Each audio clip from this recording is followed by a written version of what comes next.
Hello everyone, it's good to be home and great to be making another video. I wanted to talk about a few things before I got into my veto response portion of this video. Quite a few things have taken place while I've been on the road, and I just wanted to discuss a couple of those things first. First, there are a few states out there creating laws designed to protect a person's right to discriminate based on religious belief. If you live in one of these states, I would ask that you do whatever you can to stop this blatant violation of the U.S. Constitution. States have rights and have the ability to govern themselves. However, they do not have the authority to dismiss federal protections and laws in favor of others. Discriminating against fellow citizens is not practicing religion. It is using religion as an excuse, a justification for personal hatred. This is not what the First Amendment protects. It protects people from having a religion not of their own choosing forced upon them through law. This brings me to the second thing I want to talk about, and that is the secular movement in general. It's weak and unfocused. The stuff being done, like pulling sculptures from courthouses, putting sculptures elsewhere, injecting agendas, and so on, are not wins.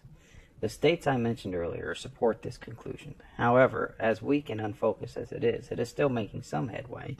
A recent study shows that the U.S. is becoming more secularly minded. I'll put a link in the description.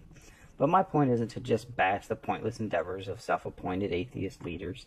It is to once again draw attention to who, or rather what, is causing this change. Thunderfoot said the internet is where religion comes to die, and he was right, sort of. I'm sure he was just using creative license in that statement, being eloquent if not technically correct. In short, and the main point of what he was actually saying, is the internet is destroying the mythological falsehoods spread by religion. It is capturing religious activity in its, and pardon the pun, web, where the disgusting atrocities, childhood indoctrinations, lies, embarrassing displays of ignorance, and so on, will be just a few clicks away as long as the internet exists. It is also making scientifically sound knowledge and research available to anyone who wants it. The internet is a combination of two fronts against a foe not able to withstand societal exposure to the truth and ideas it makes available. Now, imagine if our self-appointed leaders worked as efficiently and focused on the important things like education, such as a unified support and expansion of what Aaron Ra does for education, or setting up lobbying groups that focus on preventing laws like the ones I mentioned earlier from being created, using better arguments than "it's not fair," like pointing out the fact that they don't have the right to oppress a minority group because the majority wants to. Finally, I want to make an announcement. If you have watched the previously mentioned My Story video, you may remember me saying that I am a lifelong creative writer. In this part of my life, I've always had a dream to write a novel, and a long time ago I gave up on that dream. Well, I've recently picked it back up, and am currently working on the notes for what is steadily turning into a series of books. They will be a mix of my favorite genre, fantasy, and our real-world history focusing on the flaws and immorality of religion. Basically, I'll be highlighting real-world history in a fantasy setting. While this provides a distinct creative challenge in the fact that most fantasy settings involve the supernatural, like magic and polytheism based on gods that actually exist in the fantasy world created, I think I am up to this challenge, and that it will make for a unique reading and writing experience. What this means for you is that while I will be mobilizing my video making setup so that I can still make videos for you while I'm on the road, the majority of my spare time will be spent working on my writing. The occasional video will be made and uploaded while I'm away from home, but for the most part I will wait to be home to make videos. I will try to make one for each channel I have, but St. Rawman gets priority. With the exception of this video, I will also be improving my video making by acquiring better equipment for home. Now, let's get to the business at hand. I give you Atheism Undone. Alright, so recently I was watching a video on YouTube, and it had to do with some of the reasons why atheists don't believe in God's existence. And what he was saying was, he was going through all of these different kinds of mythological beings or creatures and saying, well, hey, I don't believe in unicorns, I don't believe in Santa Claus, I don't believe in flying spaghetti monsters, I don't believe in all of these things which can't be proven, so why should I believe in God? Why should I believe in the Christian God? Why should I believe that God even exists at all? And so, yep, that's the argument. That's one of the arguments. And I get that, you know, there's no evidence for flying unicorns. There's no evidence for the mythological version of Santa Claus that gets portrayed at Christmas. There's no evidence for flying spaghetti monsters. But there is evidence for intelligent design. No, there isn't. In fact, what some claim to be evidence is nothing more than the claim itself, i.e., the Bible. However, a couple other bits of so-called evidence are more often cited. First, such will most likely be your argument, personal ignorance of the natural explanations of the things you do not understand. This is usually willful. Second, and also willful, misrepresenting natural explanations to say or reference something they do not, to imply that scientific claims are unknowables. And this is where a lot of atheists go wrong. They say that there's no evidence for an intelligent designer. And probably the biggest argument I've come across when explaining and trying to understand why they believe there's no evidence is the bad design that they see. They see a very bad design. They see the fact that maybe, for example, the human eye. Okay, you're getting your roles mixed up. Don't worry, even competent apologists do this, but at least you're doing it out of ignorance while they tend to do it on purpose. In this discussion, I am the straw man. I will give you the benefit of the doubt here because you really don't seem like a bad guy at all, and go on the idea that you are misunderstanding the atheist argument against intelligent design. We are not saying it's bad design. We are saying there is no design. While in some cases the appearance of design may be present without knowing the natural explanations, an atheist, or at least an intelligent one, would not make the bad design argument to imply that your God exists, but is too incompetent to be worshipped, but to show that for every case of something appearing to be intelligently designed, several examples exist that do not appear this way, and in some cases appear completely chaotic and senseless.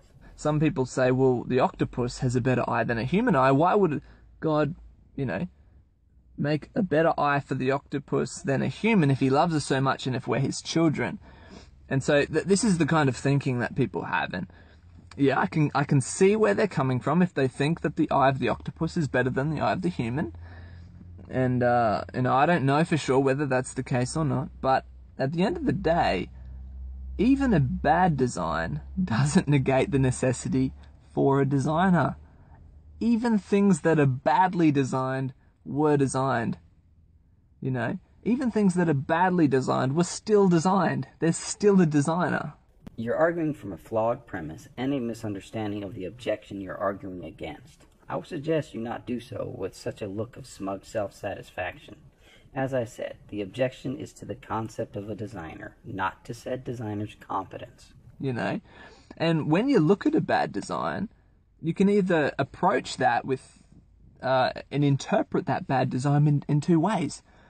Either it was intentionally designed the way it was, and it's bad, or maybe it was designed better, and it became worse through some other kind of process that intervened. So you are saying that you believe that the eye, at least, could have changed over a period of time through the intervention of, and I'm going to quote you here, some other kind of process. I don't know why, but for some reason that sounds remarkably familiar. And so you've got those options, but the option you don't have is that it wasn't designed. It still was designed. So the atheist, they're in a predicament. They're in a real predicament. Oh, I don't know about that. It seems you're the only one who's used an opposing argument of design to try to get to the presupposed conclusion that there has to be a designer without actually showing why there has to be a designer. Because there has to be a designer. The complexity of life demands a designer, and you can make the case that it was badly designed, but you can't make the case that it wasn't designed. So there's the problem. That's the issue. And I've never met an atheist who's able to adequately answer that question. And so as a Christian, I believe that deep down, we all intuitively know that there is a designer. You may disagree about who he is, or who she is, or what it is, but there is a designer. There is an intelligent designer. And we can approach the question again. You can look at the bad design, or you can look at, from the Christian perspective, there was a fall that took place in the world. It wasn't intentionally designed that way. It was initially good, but it became bad through sin. There's all kinds of different ways to explain it. As a Christian, that's what I believe. But my challenge goes out to you atheists. How do you explain the complexity problem? There has to be a designer. So I'll leave that with you.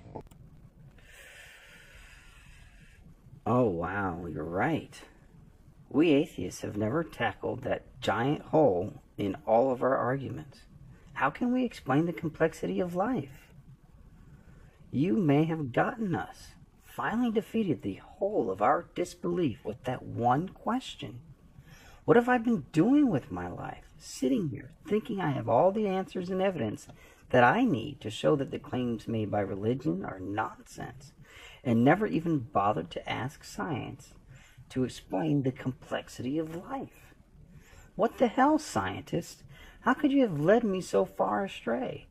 I used to be a good little believer, a church-going, card-carrying Christian, and you brainwashed me. Oh, wait. Finish him!